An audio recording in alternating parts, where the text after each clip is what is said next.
अब तन्हाई में रहिल हबे सोना तुहरा जुदाई में।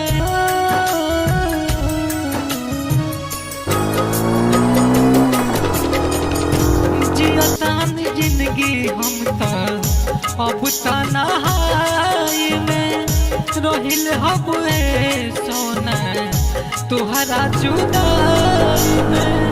पानी अकेले अब न केहू के काम बा। बेवफा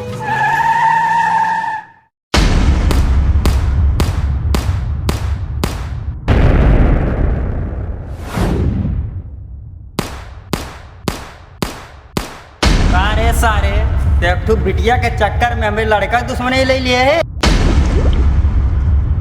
काका तो हाँ लौडा वो लौडिया से प्यार करत रहा और लौडिया हमसे प्यार करत रहा। अगर वो लौडिया तुझसे प्यार करत रहे तो का धोखा काहे दिए? काका यही की वजह से हम खामोश हैं और दुश्मनी तो हंसे ना तोहरा लड़का से बा।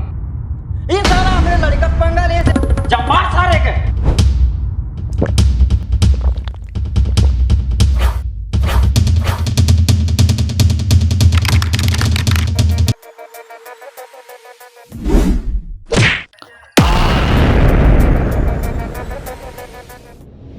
तेरी